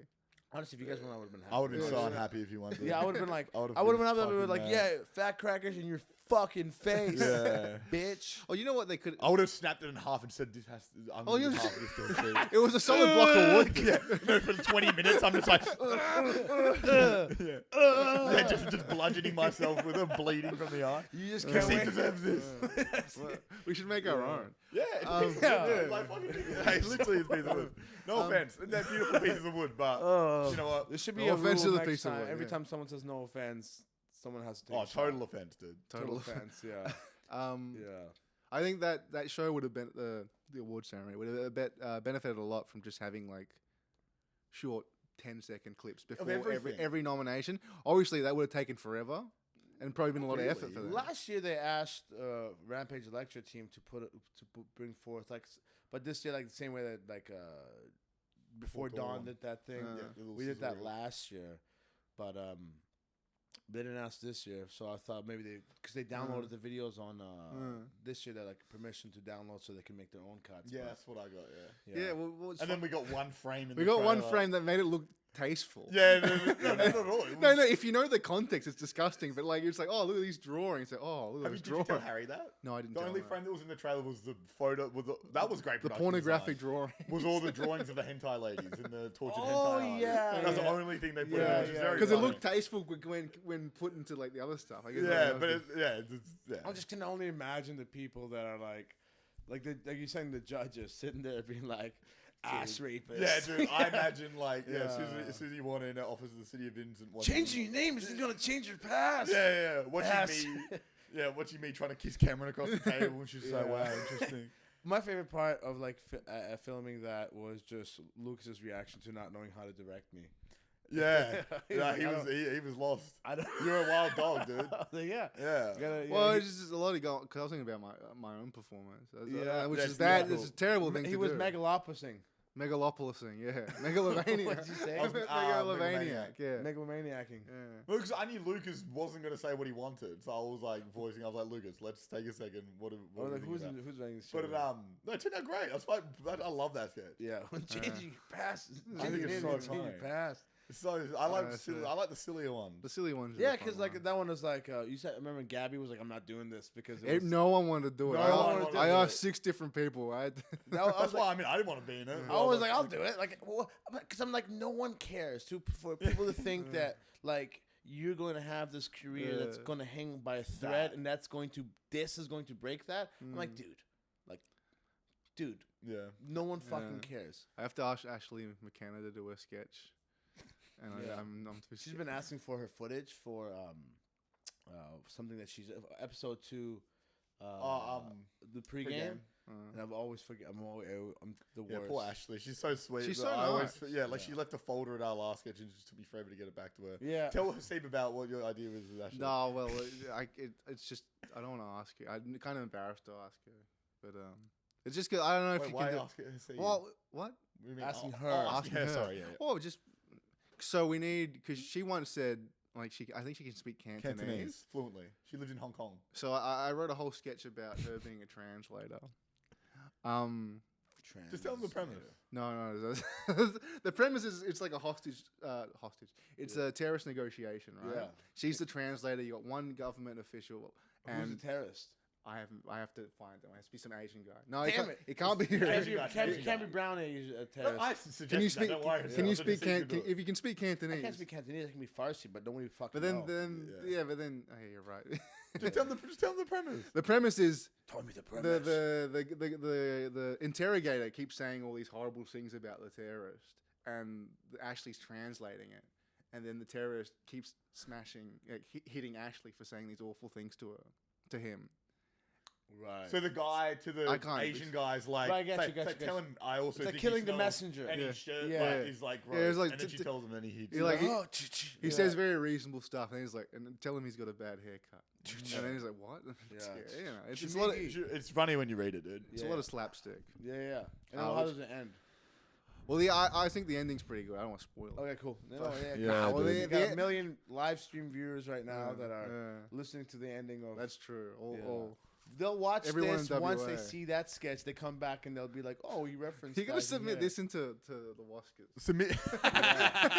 Oh yeah, you should do. Talking You you. should submit WA's first podcast into the web series category next year. For the Yeah, Oscars. I should have this year, man. They have to listen to the whole thing. Yeah. A whole We just hour. make threats to them the Everyone's entire saying they're time. terrible. Yeah, we just like, the judges are fucking. They don't know what's good for them, and they're listening to No, this the entire time. Look, I think that the judging system is like they're trying to like appease this agenda that doesn't make any fucking money. Like what? But it's all government subsidized like funding projects, and they go, how many of those projects have a return on them? Yeah. It doesn't matter. What- It what- doesn't matter because, and that to me is like, oh, it's all. That to me is the definition of propaganda, and like government making media content. Yeah. Like, and that's my hard because that's making me being like, do I stay in Perth or do I leave Perth? Because Perth is like it's only one funding route Yeah, here. yeah, And that's no, you're right. that's Screen West, and and they're very open about What they want. their what they want, their system, and it's in other places in the world. I imagine there's multiple funding organizations, and then Yeah. you can kind of shop around with your content. Yeah. Fat Crackers isn't like you're never going to be like, oh, they need me No. because this is up their alley. So you're like, no, like you've mentally been like, Impossible, yeah. how can I even, they want nothing from me, what I want from them. Yeah. But like you're still like, you still submitted an application for Elevate. You know what I mean? So you're like, because that's all there is here. Like, like, and that's the part that I'm wrestling my mind around. One, I don't have residency. I'm still in the process. Me and Brett are doing the partner visa. I'm waiting for that. But then that's the reality of me is like, I need to wait another 2 years once that gets processed in order to become a resident. So I essentially can't do So they nothing. can't give you funding. Nah. Yeah, fuck, that sucks. Yeah, but which is like, it does suck, but I'm also like, that's just the reality. Time to move forward. And I was, there's a pregame, there's life in Leaderville, there's those things that I'm doing, but Yeah, that's lame. Especially because like you studied here. You've Right. done so much independent stuff here. It'd be different if you came here from America 6 months ago and you're like, I want to make a feature in WA. They're like, well, we're not going to give it to someone who's, but like you've done your like time my, here. my film career is homegrown in Yeah, Perth. for sure. And right now I feel like because of my my visa situation, it's hitting a ceiling. Yeah. And that to me is, I'm just like, man, fuck this ceiling. You know what I mean? And I feel like that's just the nature of Perth. Like I met Stephen Mihalovich. Have you met him before? No. He's the guy that won last year Best Narrative under $1 million. Oh, Violet. yeah. I've Yeah. never met him, but I know. I've met him for the first time, like at the end of the night. The after drinks was pretty fun. Though. Yeah, like, it's always a fun. Yeah. It's always it's actually like it makes it worth it. That's why I'm there, dude. Yeah. No, honestly, like at first I was like, man, fuck this. I'm not gonna do any more interviews. But I was like, all right, let me just because 2 hours sitting was a long. Yeah, time. it's fucking long. But afterwards, Nitsan was like, just go, man. Yeah. Like I'm like, all right, fine, let's do it. So I broke in, did some interviews, and then I packed my stuff up. And then I met Steven Mihalovich for the first time, and I was just first time. Oh, you look like me, bro. And he's like, oh, I'm Steven. Oh, you're that Steven Mihalovich who beat me Rampage Lecture last year. And he got a $300,000 budget. First thing I asked him was like, what was your Nice. budget? Now my next question I'm going to ask him when I see him again, because I hit him up and I was like, dude, let's hang out. Where'd you get that fucking money from? Did he tell you? No, I'm going to ask him next time. Yeah. Steven! Cliffhanger. Where'd you get the money? Yeah, where'd you get the money, dog? And then also had a chat with Aaron Atwell for the first time. Oh, yeah. Is that the Fremantle prison Nazi movie guy? Yes. Yeah, Yes. What was it movie, called? yeah. That played alongside the film I made with you and Amelia. Yeah, So funny. I heard of this. What's it called? Yeah, I know what you mean though. Skipped my mind, but he's also he runs like Doghouse Production, I think is the name of his film production. That's a cool name. But like it was me and him, Steven and Aaron talking, and they were looking at me, and I'm looking at them, and we're essentially like, including like you guys as well, like that's what defines the Perth directing scene, literally that does. Like you can look at other, like, okay, well the real directors are working with budgeted, funded, greenlit projects. Well, you guys are just like thumbing your ass trying to, you know what I mean, trying to make something out. But it's like I feel like we're all sticking to what speaks to us, opposed to fitting into like a bigger piece. Yeah, what the most single like frustrating thing I find in all that is that with how funding's allocated, a lot of funding's allocated based on just your kind of tenure in the industry, even doing small things. So people who are like career ADs will get directing attachments on huge projects. But in my opinion, the people who should be getting directing attachments are the people who actually have been directing, not assistant directing or third assistant directing on a small set. Because assistant directing is completely different to directing. It's not the same thing at all. Yeah, I think it should actually be called something different. It should be called something different. But like, there's people who are ADs who are now director's attachments. Like, okay, you're a director's Charlie attachment. Murray's, What director? Like, what? Not like anyone specifically, but like, what directing credits do you have? And it's like, oh well, no, I've AD'd on these films. It's like, that's not. It's completely different. I AD'd for Brad Newland's project, and it's a great experience for, I think, a director. Yeah, it's good. It's worthwhile because you just it's the flip side of the coin. It has nothing to do with performance. It's purely schedule related. Yeah, it's like the AD and producer. Yeah, it's a whole different. It's like a show. It's like a stage manager. Yeah, but that's why I'm happy why they how Sarah Legg got the director's attachment on Proclivitus, which is a West Coast Visions film from 2 years ago that went into production. Mm-hmm. But I was like, that's good because she's a director and she doesn't, like, from my understanding, she. Wait, when did she get? Wait, what? That's for a production development or? Yeah, so Proclivitus was concept development. No. So Proclivitus went into production from being a West Coast Visions project, and she was the director's attachment. So I think she, shadows the director, and I think she may have even like directed a scene or something. What? Directing is, it's like all right, everything's set. All right, now just come in here and say. Yeah, action. I don't know how it works. I know obviously they have that meeting with the director before. Yeah.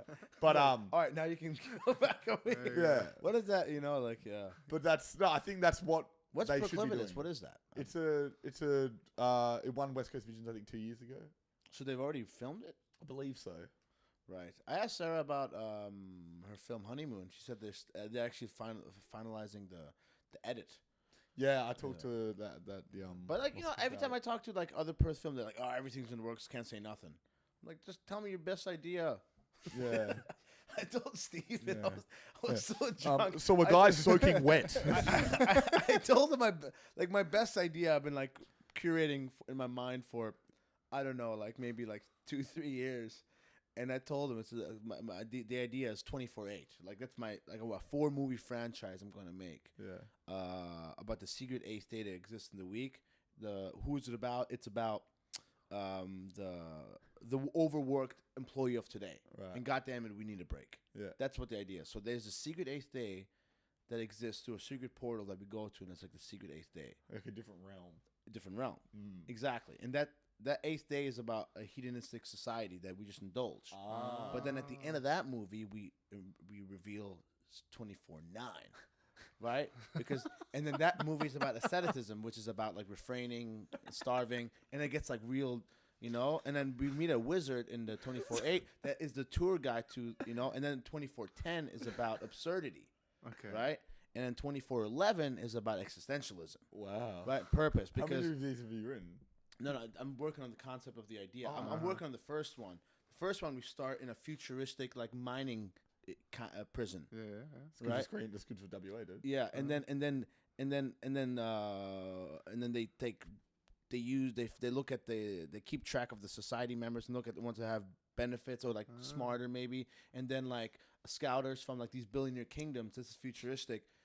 Come and they select certain people that are maybe can help off these billionaire kingdoms. Yeah. And the main character gets picked out of that randomly, and then that person like falls in love with that person. Anyways, and I follow him to this realm and blah blah blah blah, and all these things like unfold, and then it's just like she has been planning this to go through 24/8, 9, 10, 11 to go all the way through just to find the answer to come back and combat the futuristic society that we live in today. Right, but he kind of gets stuck in the first 24/8, being like, "This is awesome," Because you having such a good time. Right, but then she's kind of like the key to like, no, there's more to life than this moment. Yeah. So it's like I'm trying to touch a lot of different things, right? So I remember I'm like 24/8, and the next morning I woke up and I was like, "This son of a bitch is gonna steal my idea." I was like, "Why did I do Yeah, that?" you tell them everything. Yeah, About 24/9/11, and every day. Towels. It's like Groundhog Day, but you have to experience 9/11 every day. That'd be interesting. The dry stopper. Do you get sad when people bring up 9/11? No, Okay, no, I was a bit of a yeah. risk there because I thought you'd be like, No, because 9/11. First of all, funny. Tosh Firstly. Point oh, one of the funniest shows I think that happened, and he himself was pretty funny, and there's a lot of comedians in America that would just like make 9/11 jokes, and it just you just get these ha ha ha ha ha, and I'm just like, people are already joking around about it, you know, like it's nobody fucking cares, like there is no actual like empathy towards these tragic events at all. Like people are ruthless, man. Yeah, so like for me, do I care? Absolutely not. Yeah. Like people looked at me for an explanation when it happened in America.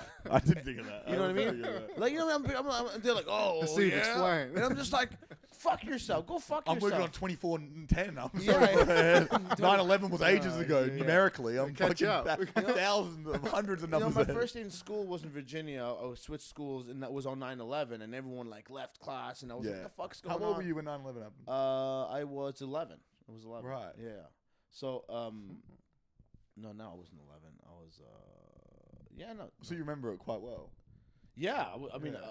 I thought they were fucking playing a movie, and I was just fucking. I mean, what the hell's going on? And one by one, I was in the 6th grade. Kids were getting taken out of class, and I was like, yeah. I mean, and after that, the racism towards me really kicked off. I was like back in Germany. In Germany, it was like brown guy, very racist. But then.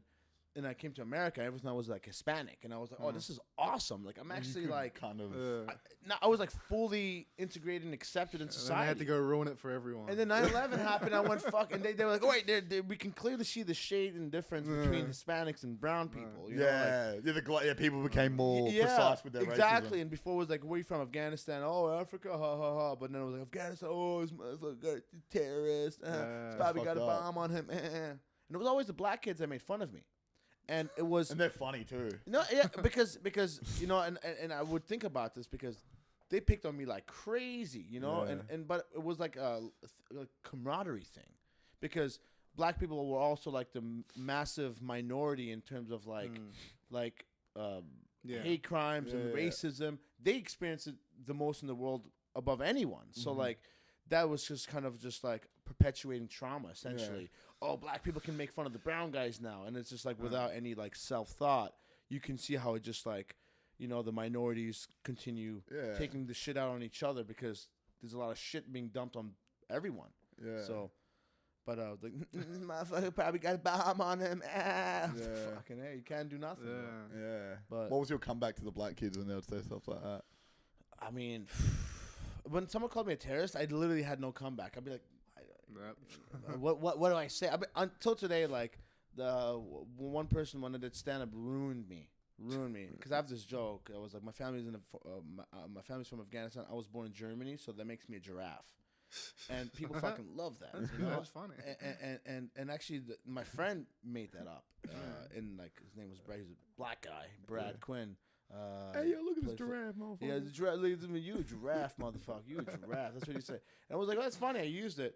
I was like, one time I went on stage. I was like, family's from Afghanistan. I was born in Trinidad. That makes me somebody who was like a terrorist. Oh, bugger, bro! The fucking whole crowd died laughing. Yeah, and I was like, it's just timing. Like it's not funny, and I was but like, the timing's so good. I was like, well, that's it for me. Yeah, you know?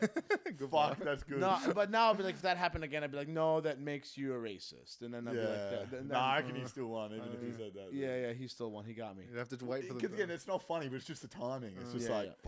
Yeah. He got like. I think it's so quick. I think it's past. Yeah, my camera stopped recording a while ago. Yeah, no worries. Leaving. I want to show you guys the assembly cut. Oh yeah, let me give you the footage. And cut. Yeah, 15. All right. That was fun. We burned the Perth film industry. We left it in the dust. Flambéed it. Straight to. We put all of them on watch. Yeah, look. I mean, I guess we could have gotten. The mics We could have gotten a little harder on the fucking. The award show, but it's so hard because it's like oh, this guy hates Aboriginals. Like no, I don't hate Aboriginal people. That's not my problem. I'm not the cause of this. It's the colonial fucking assholes that cause this issue. That when I have something to say, makes all the real anger gets shifted on. Oh, you said the word Aboriginal. I'm just like no, like that to me is just like a mockery of what really needs to happen. But whatever, man. I'll end on that. Whatever. Fucking. You know, if anything, like, yeah, we'll end it there. All right, guys. That's World's First Podcast. Thanks for listening. And it's because it's the flip side of the coin. It has nothing to do with performance. It's purely schedule related. Yeah. It's like the AD and producer. Yeah. It's a whole different.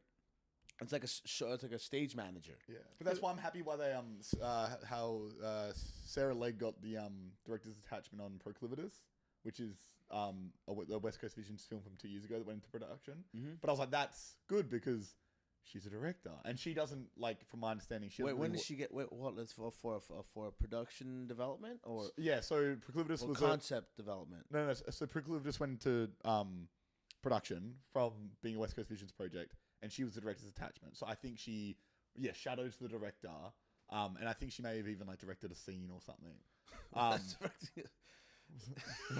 Directing is, it's like, all right, everything's set. All right, now just come in here and say Yeah, action. I don't know how it works. I know obviously they have that meeting with the director before. Yeah.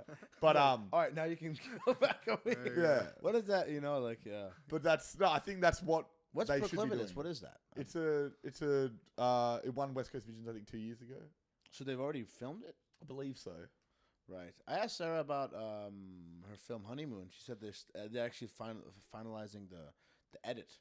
Yeah, I talked to that But like every time I talk to like other Perth film, they're like, oh, everything's in the works, can't say nothing.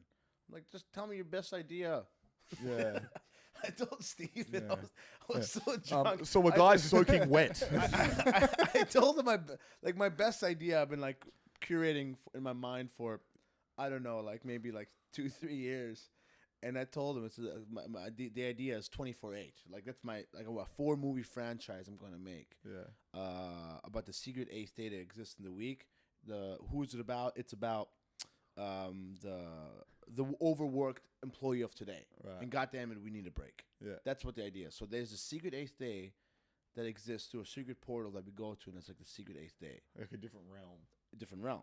Exactly. And that that 8th day is about a hedonistic society that we just indulge. Ah. But then at the end of that movie, we reveal 24/9, right? Because and then that movie is about asceticism, which is about like refraining, starving, and it gets like real, you know. And then we meet a wizard in the 24/8 that is the tour guide to, you know. And then 24/10 is about absurdity, Okay. right? And then 24/11 is about existentialism, Wow. right? Purpose. How Because many of these have you written? no, I'm working on the concept of the idea. I'm working on the first one. The first one we start in a futuristic like mining prison. Yeah. It's good for screen. That's good for WA, dude. Yeah, and then they look at they keep track of the society members and look at the ones that have benefits or like smarter maybe, and then like scouters from like these billionaire kingdoms. This is futuristic. Come and they select certain people that are maybe can help off these billionaire kingdoms. Yeah. And the main character gets picked out of that randomly, and then that person like falls in love with that person. Anyways, and I follow him to this realm and blah blah blah blah, and all these things like unfold, and then it's just like she has been planning this to go through 24/8, 9, 10, 11 to go all the way through just to find the answer to come back and combat the futuristic society that we live in today. Right, but he kind of gets stuck in the first 24/8, being like, "This is awesome," Because you having such a good time. right? But then she's kind of like the key to like, no, there's more to life than this moment. Yeah. So it's like I'm trying to touch a lot of different things, right? So I remember I'm like 24/8, and the next morning I woke up and I was like, "This son of a bitch is gonna steal my idea." I was like, "Why did I do Yeah, that?" you tell them everything. Yeah, About 24/9/11, and every day. Towels. It's like Groundhog Day, but you have to experience 9/11 every day. That'd be interesting. The dry Do you get sad when people bring up 9/11? No, Oh, yeah. no, I was a like, bit of a risk there because I thought you'd be like, no, because 9/11. First of all, funny. Tosh Firstly. Point oh, one of the funniest, like shows I think that happened, and he himself was pretty funny, and like there's a lot of comedians in America that would just like make 9/11 jokes, and it just. You just get these ha ha ha ha ha, and I'm just like, people are already joking around about it, you know, like it's nobody fucking cares, like like there is no actual like empathy towards these tragic events at all. Like people are ruthless, man. So like for me, do I care? Absolutely not. Like like people looked at me for an explanation when it happened in America. I didn't think of that. You know what I mean? Like, you know, they're like, oh, Steve, yeah? explain. And I'm just like, fuck yourself. Go fuck I'm yourself. working on 24/10. I'm Yeah. sorry. 9/11 was ages ago. yeah. Numerically, I'm Catch fucking up. thousands of hundreds of You know, numbers my ahead. first day in school was in Virginia. I switched schools, and that was on 9/11, and everyone like left class, and I was like, "The fuck's going on?" How old were you when 9/11 happened? I was 11. I was 11. Right. Yeah. So no, I wasn't 11. I was no. So you remember it quite well. Yeah, I mean, I thought they were fucking playing a movie, and I was just fucking, I mean, what the hell's going on? And one by one, I was in the 6th grade. Kids were getting taken out of class, and I was like, yeah. I mean, and after that, the racism towards me really kicked off. I was like back in Germany. In Germany, it was like brown guy, very racist. But then. And I came to America, everything was like Hispanic, and I was like, "Oh, this is awesome! Like, I'm actually like kind of." I was like fully integrated and accepted in society. And I had to go ruin it for everyone. And then 9/11 happened. I went fuck, and they were like, "Oh wait, we can clearly see the shade and difference between Hispanics and brown people." You know, like, people became more precise with their exactly. racism. And before it was like, "Where you from?" Afghanistan. Oh, Africa. Ha ha ha. But then it was like Afghanistan. Oh, it's a terrorist. It's probably got a bomb on him. And it was always the black kids that made fun of me. And it was, and they're funny too. No, yeah, because you know, and I would think about this because they picked on me like crazy, you know, but it was like a camaraderie thing, because black people were also like the massive minority in terms of hate crimes and racism. They experienced it the most in the world above anyone. So like that was just kind of just like perpetuating trauma essentially. Oh, black people can make fun of the brown guys now, and it's just like without any like self-thought, you can see how it just like, you know, the minorities continue taking the shit out on each other because there's a lot of shit being dumped on everyone. Yeah. So, but like, this motherfucker probably got a bomb on him. Fucking hey, you can't do nothing. Yeah. But what was your comeback to the black kids when they would say stuff like that? I mean, when someone called me a terrorist, I literally had no comeback. I'd be like, What do I say? I mean, until today, like one person when I did stand up ruined me because I have this joke. I was like, my family's my family's from Afghanistan. I was born in Germany, so that makes me a giraffe. And people fucking love that. You know? That's funny. And actually, my friend made that up. And like his name was Brad. He's a black guy, Brad Quinn. Hey, yo, look at this giraffe, motherfucker. Yeah, the giraffe. Look at me, you a giraffe, motherfucker. You a giraffe. That's what he said. And I was like, oh, that's funny. I used it. I was like, one time I went on stage. I was like, my family's from Afghanistan. I was born in Trinidad. That makes me somebody who was like a terrorist. Oh, bugger. Bro, the fucking whole crowd died laughing. Yeah, and I was like, it's just timing. Like yeah. That, it's not funny, And I was but like, the timing's so good. I was like, well, that's it for me. yeah, You know? yeah. Fuck, that's good. No, but now I'd be like, if that happened again, I'd be like, no, that makes you a racist. And then I'd be like, that. Nah, I reckon he still won, even if he said that. Yeah, he still won. He got me. You have to wait for the. Because again, it's not funny, but it's just the timing. It's just fuck. Yeah. He got like. I think it's so quick. I think it's past. Yeah, my recording. camera stopped recording a while ago. Yeah, no worries. Leaving. I want to show you guys the assembly code. Oh yeah, Leaving let me here. give you the footage. And cut. Yeah, 15. All right. That was fun. We burned the Perth film industry. We left it in the dust. Flambéed it. Straight to. We put all of them on watch. Yeah, look. I mean, I guess we could have gotten. The mics are off. We could have gotten a little harder on the fucking the award show, but it's so hard because like because it's like oh, this guy hates Aboriginals. Like, no, I don't hate Aboriginal people. That's not my problem. I'm not the cause of this. It's the colonial fucking assholes that cause this issue. That when I have something to say, makes all the real anger gets shifted on. Oh, you said the word Aboriginal. I'm just like, no, like that to me is just like a mockery of what really needs to happen. But whatever, man. I'll end on that. Whatever. Fucking.